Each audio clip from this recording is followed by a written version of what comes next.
that among his audience who accept that, life continues beyond death, into the next life, into the next life, into the next life, that many of them are still making the error of this side. Like there's an unchanging I that continues.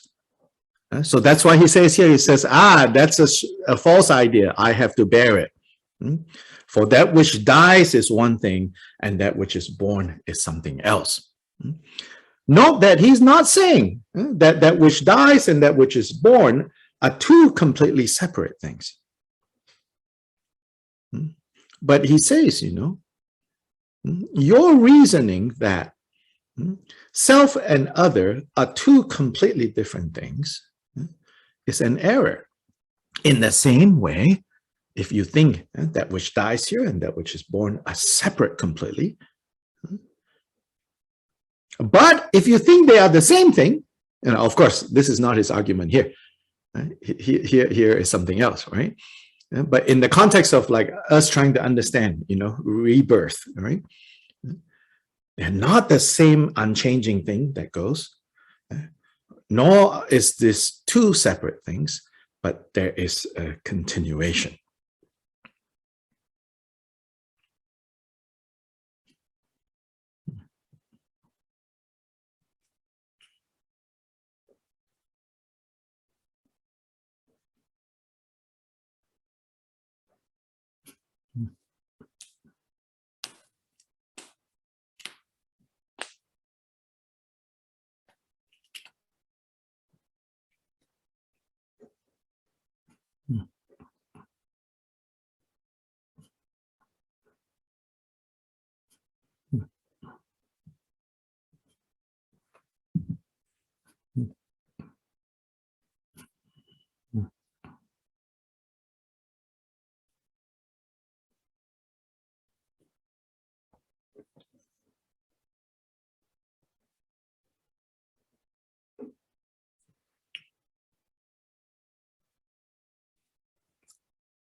In fact, I'm reminded, now I'm still talking about not Shantideva's main argument here. Now I'm still talking about the footnote, this thing about, rebirth and continuity. Growing up in Malaysia, the Chinese Malaysian community are, majority are by default, we think of ourselves as Buddhist, but in fact, what we usually are is a combination of many things, like Taoist, Confucian, and then also folk religion and Buddhism. So part of that whole mix there is that generally believe in, that life. That you continue to the next life, to the next life, to the next life. So that's maybe the Buddhist element and the Buddhist contribution to this idea of what happens, after death. But then from folk religion, there's also the practice of like when people have passed away, their descendants will make offerings that are basically paper printed with like silver paint or gold paint, but then these paper are burnt as a way to provide money, gold and silver, to those who have gone on to the next world, to the next life, right? So descendants will burn this paper money as an offering for the one who has passed, And I remember quite clearly cases, including in our like extended family. There was a grand aunt that she was so concerned that, after she passed, her descendants will not, do these things, these rituals of burning, this paper money that she might need in the next life, in the next world. That before she died, as she was dying, she made her maid pre-burn these paper for her. And with her name, like she made a stamp with her name, like, imprinted on each of the sheets of paper, this ritual money paper that the maid was burning for her to assure her that you'll be fine, you'll be provided for, even if your descendants don't send you any later on. Yeah? So this is like, this is really how, on this extreme, like we're thinking so much, about, oh, in the next life, I'll be this, that, I need to have this, that.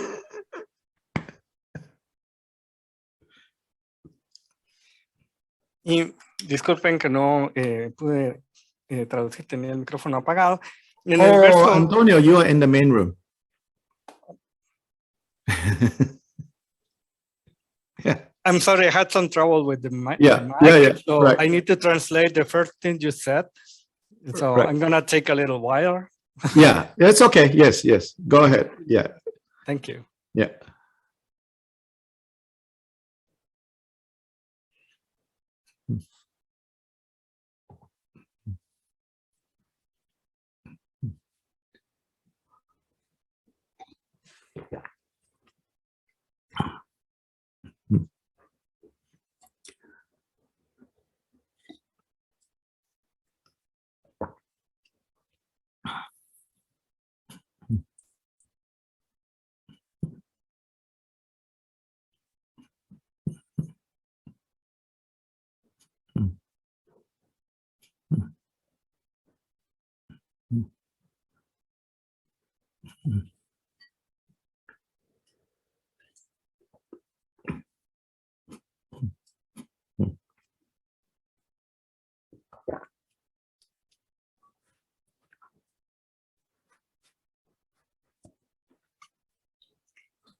Yeah, so basically, right,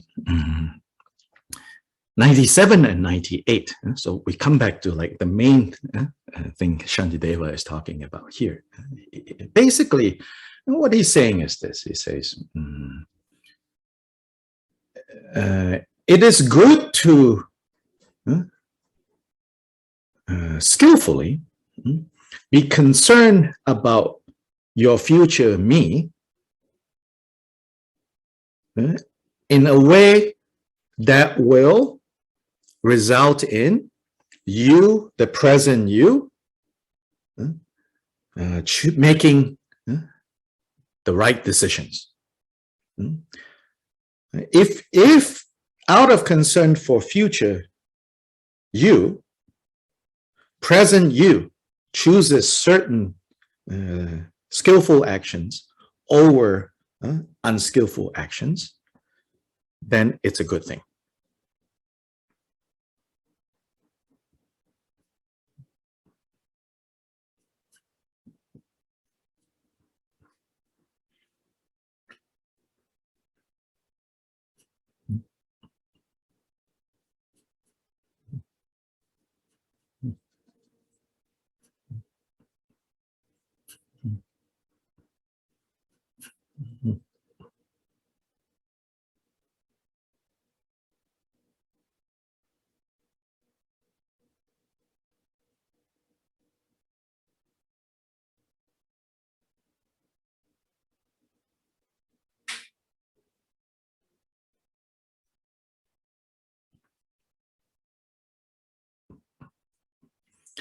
And in fact, this is the Buddha's teachings related to the Buddha's teachings on karma.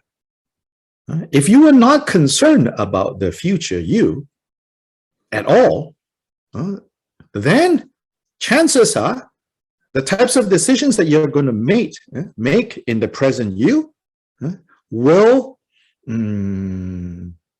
over prioritize immediate satisfaction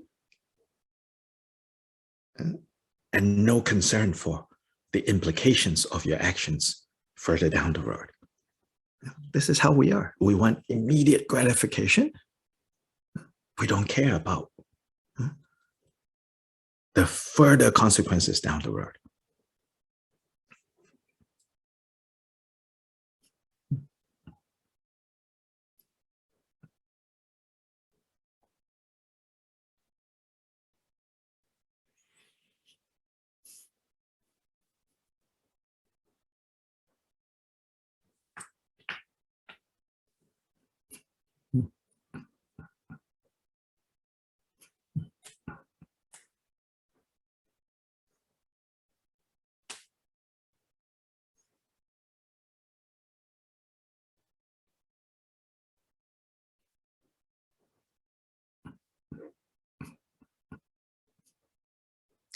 So then Shantideva says, now if you can accept this, that out of a concern for the future you, who is really not you, right? At least not the you that is right now. If you can be concerned about the welfare of your future you, likewise then, in the same way, you should be capable of being concerned about other. That is not you. In other words, he's analogizing the future you, separated by time, and the present other, separated by space. He says there should be no difference.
Now, of course, this reasoning only works if you are capable of caring about the future you.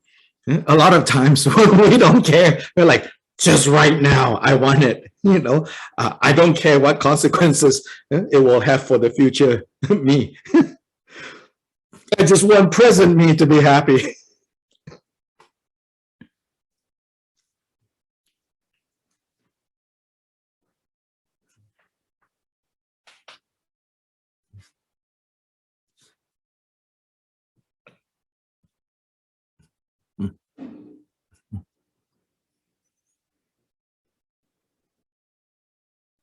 Then this is what we call, being childish. Even just ordinary life, when we're teaching the young, or when we judge, whether this person is grown up or not, and we'll say, it's very childlike if you only think of right now, right? So a sign of, right, and generally speaking, that you're growing up is you're capable of thinking, 10 years later.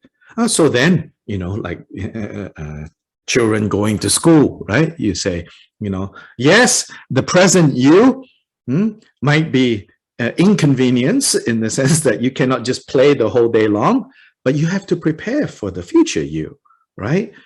When you're 20, when you're 21, you need to get a job. Eventually, you need to make a living. You need to support your family. So a lot of things that we currently do is based on being concerned about the future you. So here is another point, if you say, future lifetime, I don't know. But as long as you already are capable of thinking of the future you 5 years from now, 10 years from now, or even 5 weeks from now, or 5 days from now, then you should be capable of extending beyond.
And then 99 and 100. Let's read that. So 99, he'll start again with a hypothetical objection. A hypothetical objection to what he just said.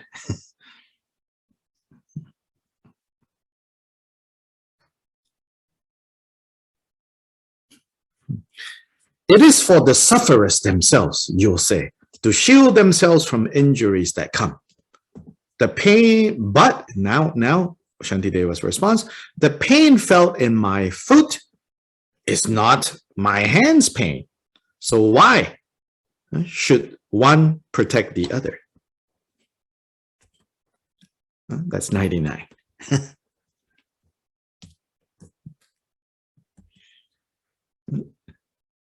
So he says, if you say, right, those who are going to suffer, they need to protect themselves. I can't protect them. Then why I can't protect them? Because, I am not the one who is going to suffer. They're the ones who is going to suffer. Then they need to protect themselves. Then he says, would you say that between your hand and your foot, Well, the foot is going to suffer, not the hand. So the hand should not, push things away. That might hurt the foot. He says, no, that's not how it works. If you see something coming in the direction of the foot, that your hand can prevent it from hurting the foot, you will use your hand to push away. Again, he wants us to analogize self and other. To be, here in this example, we are one body. Can we think of it as we are one body? Then to protect others from suffering is like our hand doing what it can do to protect injury happening to our foot.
Then in 100, this is a very clever objection.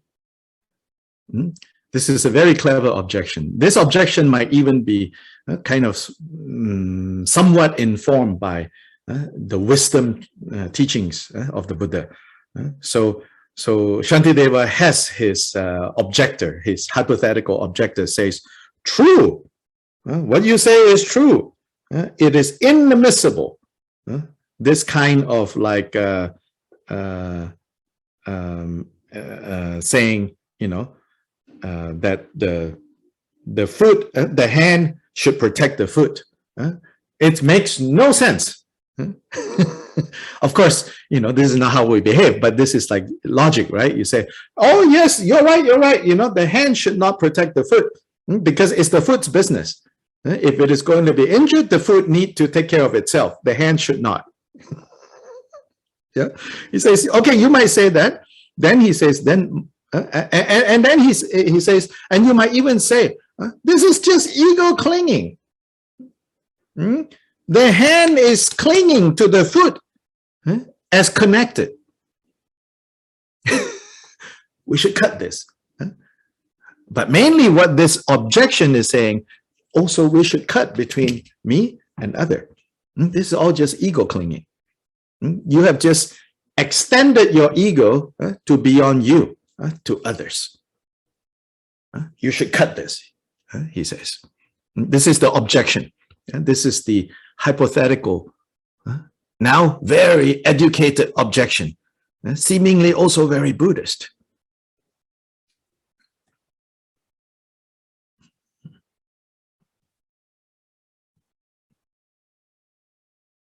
Sophisticated.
But this sophisticated answer, in a way, you can see some people who practice the Dharma actually take this position.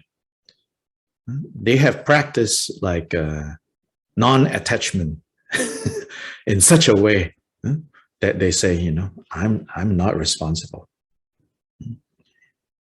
So they only focus on themselves completely. And so the Bodhisattva way says, no, that's falling into an extreme. Yes, we need to understand not getting entangled, not getting attached, not getting tied up with other people's sufferings, but we cannot become kind of completely incapable of empathizing with others, incapable of seeing that people are suffering and we need to help. We cannot do that.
It is easy to misinterpret the teachings on renunciation, on karma. Karma meaning, we experience our own suffering and happiness. It's easy to misapply these teachings and arrive at a place of being aloof.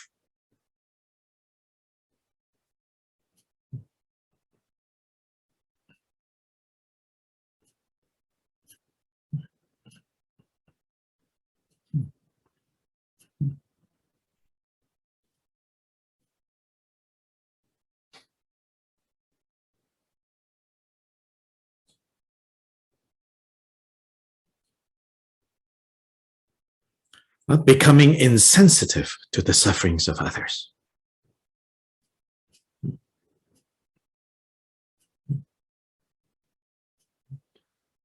So many of us, not all of us for sure, but many of us, I dare say, if we are here attending these teachings, that means our lives are pretty much going fairly well, compared to many other people. So we have to be careful, not to become insensitive to the struggles that other people are having. Especially like now during COVID, and all the things that have happened since, all the difficulties. I think many of us are actually very fortunate, and Dharma, time to study Dharma, but if we just know this and forget, and become insensitive to the suffering and the difficulties that others are facing, and even make it sophisticated by saying, oh, well, this is their karma, what to say. Then, that's not Bodhisattva way.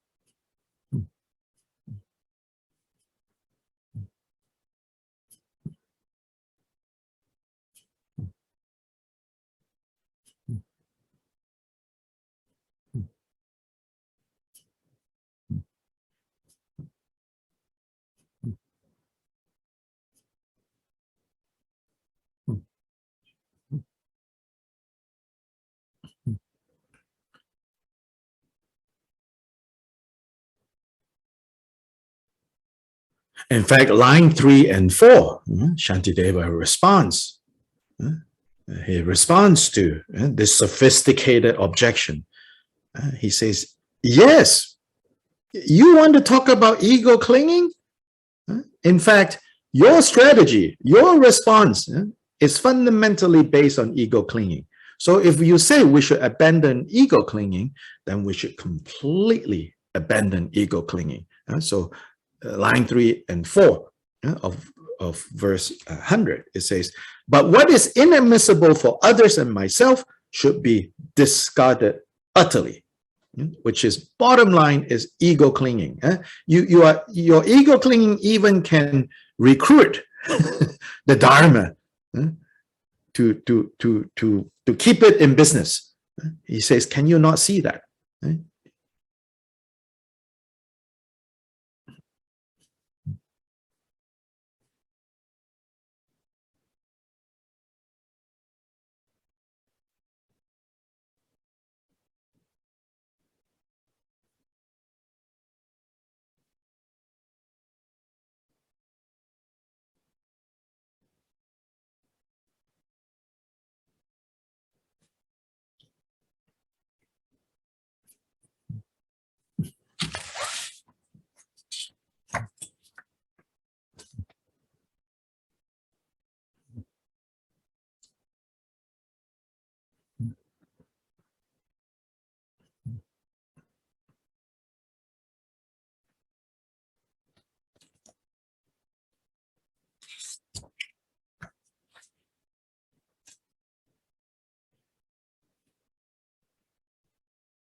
So then 101, 102, Shantideva. Now Shantideva, he says, okay, you want to talk about no ego. You want to talk about, you want to talk about this, no self, no ego. He says, this is now the true meaning of no self, no ego. The true meaning of no self, no ego is not, well, there's no self, no ego. So actually you're not suffering, or whatever you are is your own business. Whatever is mine is my own business. He says, no. He says, in fact, the true meaning of no ego, no self is 101 and 102, he says here. So let's read. Continua and gatherings, so-called, like garlands and like armies are unreal. So there is no one to experience pain, for who is there to be its owner? Suffering indeed has no possessor. Therefore, no distinctions can be made in it. Since pain is pain, it is to be dispelled. What use is there in drawing boundaries?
Yeah, so here, 101, a continuum and gathering, garlands, armies.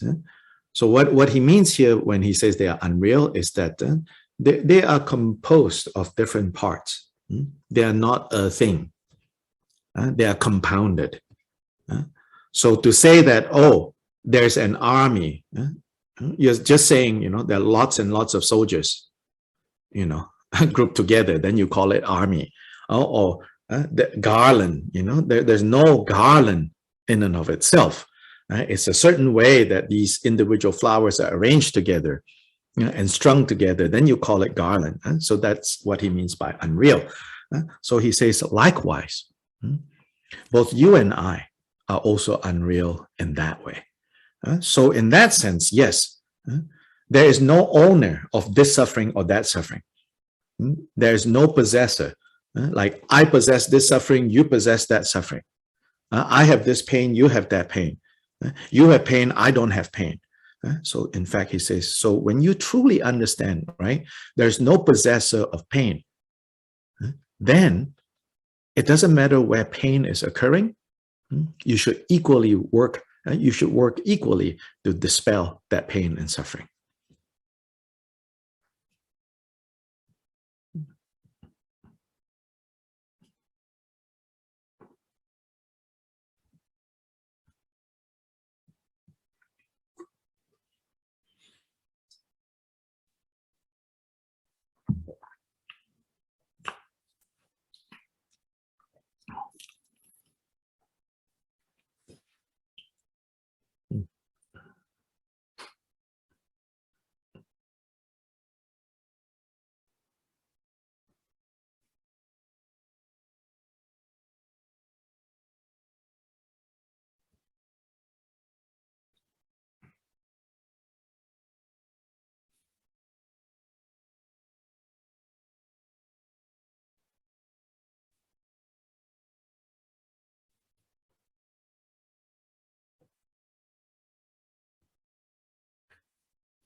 And yet his educated objector still won't give up.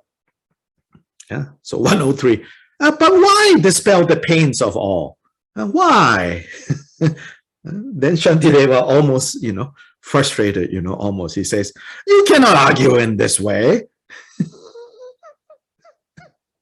Then he says, then Shantideva says, if my pain is removed, so too should others' pain be removed. And if theirs is not removed, then you should not even bother with your own pain. So in other words, he says, you know, if you're going to keep insisting, you know, why need to remove the pain of all? Then he says, well, in that case, right, do you not care about your own pain? If you can truly and legitimately say, I don't care at all about my own pain, he says, then fine, don't care about other people's pain. But if you even have one thought of, oh, I'm concerned about my own pain, then you should also be concerned about the pain that others have, to be consistent.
So just as a footnote for Buddhist geeks, the style of argument that Shantideva uses in Buddhist divisions is called prasangika, meaning that it's said that he takes the approach of a consequentialist, and that's what prasangika means, meaning the way he argues is based on taking whatever the other person says and says, okay, you want to argue this way?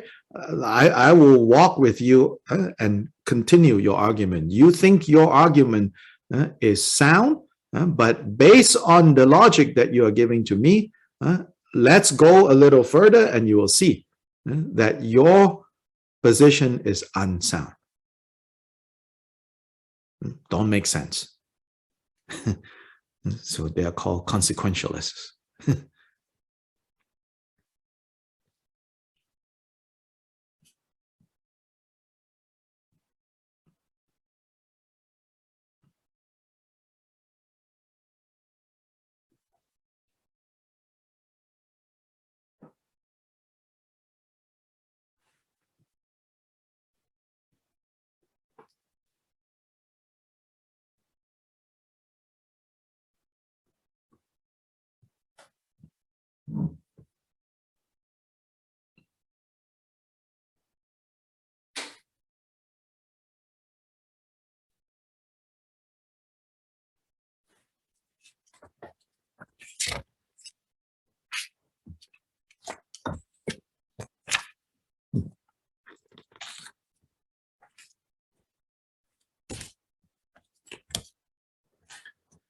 So here today, I think we should stop here before we, and we'll meet again on Saturday. This coming Saturday, of course, we will end earlier. Instead of 2 hours, it will be an hour and a half because some of us are gathering to do work at the new Urban Dharma space. And so we won't have a break for the Saturday's teachings. We will just go for the hour and a half, and then I have to get ready and go to that space. So this Saturday and Sunday, those who are local, we plan to be there starting at 10.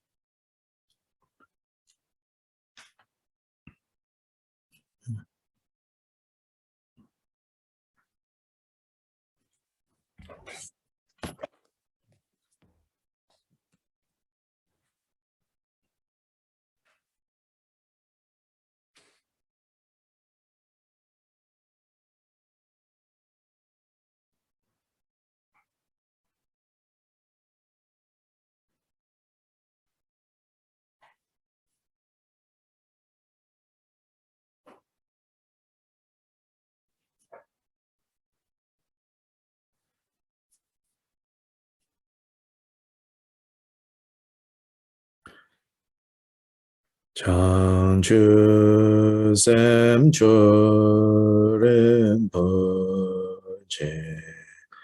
Magye Banam Gyegyuje Gyeba Nyamba Mepayam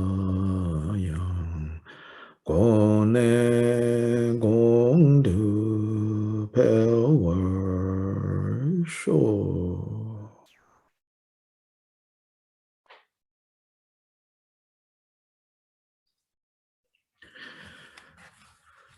Okay, all of you have a good day, good evening. Gracias, Dr. Lee. Bye. Dr. Lee. Thank you, Dr. Lee. Yeah. Muchas gracias. Ta-ta.